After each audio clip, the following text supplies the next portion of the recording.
Bonsoir à tous. Alors, je continue en français. C'est intéressant parce que, à force de faire des discours en serbe, j'ai plus le trac à faire un discours en français qu'à faire un discours en serbe. Merci à tous d'être venus. C'est vraiment une grande joie de vous avoir dans cette magnifique résidence de l'ambassadeur de Serbie en France, qui est l'une des plus belles résidences à Paris. Et de la même manière, l'ambassade de France à Belgrade est l'une des plus belles ambassades étrangères à Belgrade. C'est la preuve que nos deux pays ont des liens historiques très forts. Et aujourd'hui, nous fêtons les 100 ans de l'apprentissage de la langue serbe en Serbie, en France. 100 ans, je l'ai dit tout à l'heure en serbe, c'est peut-être la période nécessaire pour pouvoir apprendre cette langue qui est extrêmement compliquée. Et quiconque est allé en Serbie ou a pris un manuel de langue serbe entre les mains a pu se rendre compte de la difficulté, et bien sûr de la beauté, mais de la difficulté de cette langue. Tout le monde en a conscience, sauf les Serbes. Parce qu'ils vous diront toujours « Ah, notre langue, elle est facile, tu écris comme tu parles comme tu écris ». J'ai reçu un livre de Vuk Karadžić tout à l'heure en cadeau, et c'est lui, ce grand réformateur, qui a mis en place cette règle. C'est assez pratique. En tant qu'élève, lorsque je faisais des dictées, j'aurais bien aimé que la langue française ait ces simplifications-là. Ce n'est pas le cas. Mais soyez-en sûrs, à part l'orthographe, qui est très simple en serbe, tout le reste est compliqué. Et je vais vous donner juste un exemple. Puisque nous parlons comme nous écrivons, ça veut dire que toute erreur que vous feriez à l'écrit s'entendra à l'oral. Donc on imagine aujourd'hui les jeunes qui s'échangent des petits messages SMS, on a un peu du mal à les comprendre à l'écrit, imaginez s'ils les prononçaient à l'oral.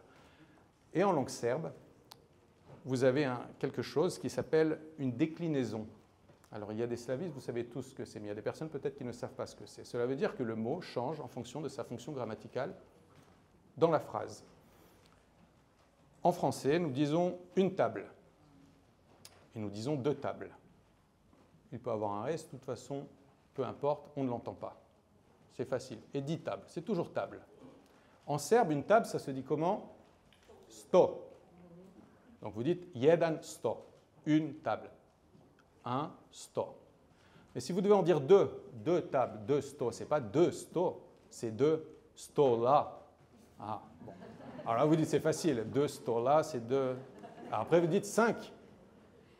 Et ce n'est pas 5 stola, non, c'est 5 stolova. Ah, d'accord. Après, vous dites, bah, j'ai laissé le verre sur la table. En français, c'est toujours la table. Mais en serbe, ce n'est pas j'ai laissé le verre sur la sto. C'est j'ai laissé le verre sur la stolu. Et si vous avez laissé des couverts sur plusieurs tables, ce n'est pas sur plusieurs sto.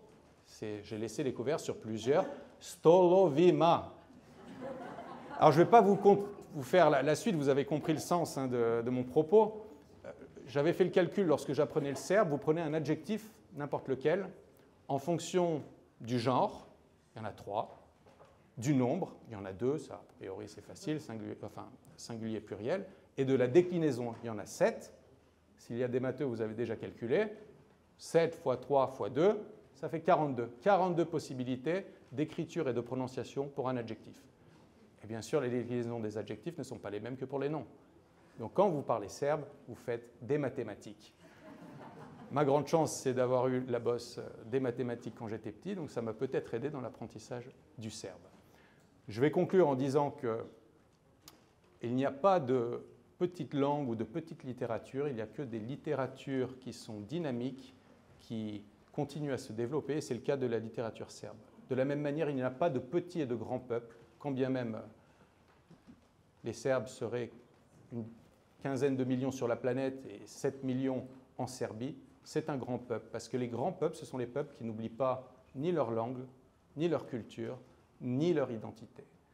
Et au XXIe siècle, un siècle troublé avec une globalisation et des langues et des comportements, des mentalités, préserver sa langue et sa culture, c'est un défi que les Serbes relèvent avec grand mérite.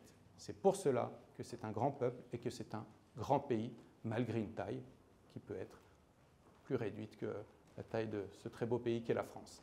Je vous remercie encore une fois pour votre venue et je vous souhaite une très bonne soirée avec nous ce soir.